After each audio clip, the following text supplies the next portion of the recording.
When we think of mud, we don't think of living organisms.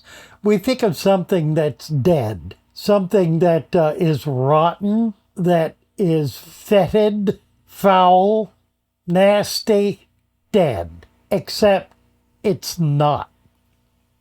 Except it is the absolute source of life.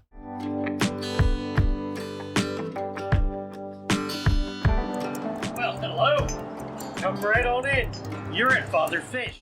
I remember about 2 years ago, I was on a live stream with Joey on Easter Sunday. It was the evening, and I was talking about mud, and I was trying to find a way to help people understand what the real value of mud is.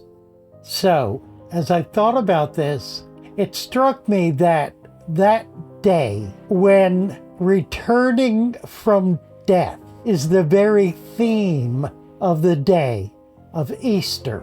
It struck me that that was precisely the image I needed to share in my conversations about mud.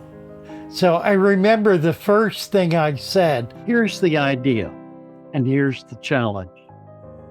First of all, it's important that this have absolutely no monetary value at all. you may not buy a container to do this.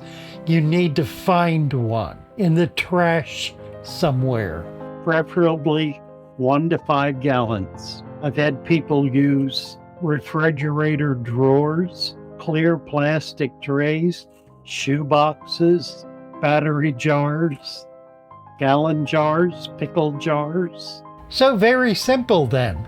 Take the jar, once you find it, and go out to a mud hole. A lake, a pond, a creek, a ditch.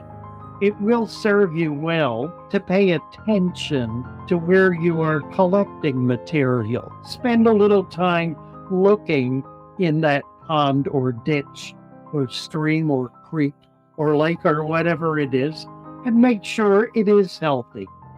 Make sure there are not dead fish laying around. Make sure there's no nasty, disgusting odor of refuse or garbage or dead material. Make sure it's healthy. You can tell by looking, you really can. If it smells healthy, if it looks healthy, then you may take the risk. And it's really, frankly, no risk at all once you understand what it is you're really trying to do. Using no tools of any kind.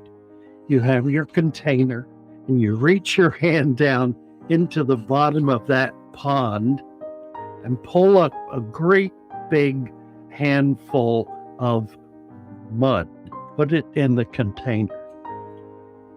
And then take the container and dip it into the water and fill it. And bring it back home and set it on a windowsill. Try to put it where it's going to get sunlight at least a few hours a day. Then what you do is wait. The challenge is to let it sit there for 30 days. Look at it every day. Don't put food in it. Don't do a thing to it. But by golly, by day 2, there are visible creatures in there squirming about. It's going to be maybe little worms that'll wave around.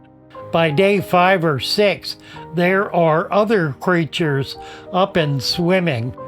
Maybe a little tiny rotifer that'll dart around inside. Maybe tiny paramecium just swarming in it. By the middle of the month, it's full of life, and by the end, there's enough in there to feed your fish. Look closely and look carefully and look every day for 1 month. And at the end of this experiment, you are going to understand that life comes out of that which is dead, rotting material. And yet Life is born in it. Life is created in it. Oh, not spontaneously, to be sure. But the life that was in the mud is now visible. You can see it. It was there all along.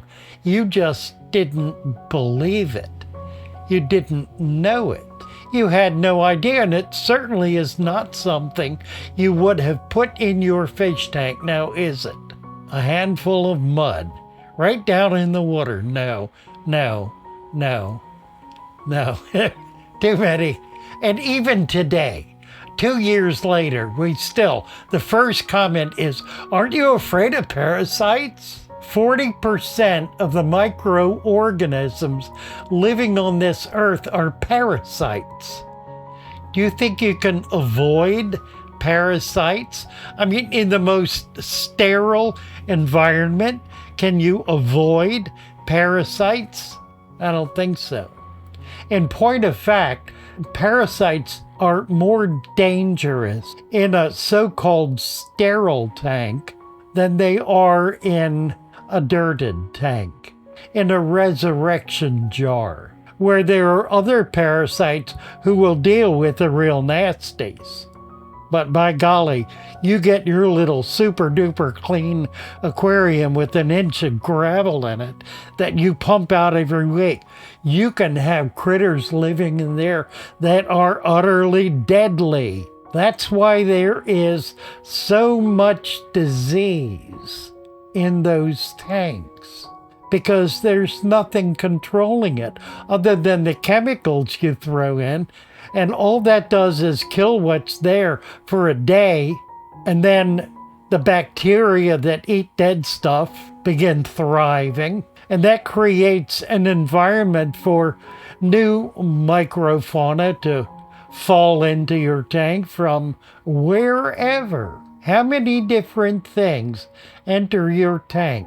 I'll bet you could count 100 different ways in which things enter your tank. Why not put a full-blown natural system in there that has spent 100 million years figuring out how to protect itself, how to be safe, how to be healthy, and see if that doesn't work better? Well, you see, that's the whole purpose of the resurrection jar.